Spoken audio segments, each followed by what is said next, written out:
Mass begins with the best hello of all time, the sign of the cross. In the name of the Father, and of the Son, and of the Holy Spirit. I do it because it makes me holy. Get it? Holy?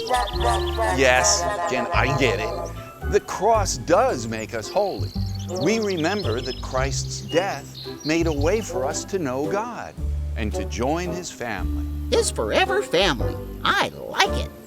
God wants His holiness to be on us and in us. That's why before the gospel is read, we trace the sign of the cross here, here, and here.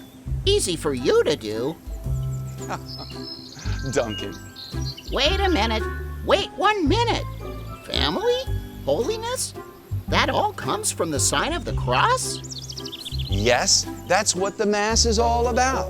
As we join the Father and the Son and the Holy Spirit, we also pray that God will put His word in our minds and on our lips and in our hearts. Very good, Duncan.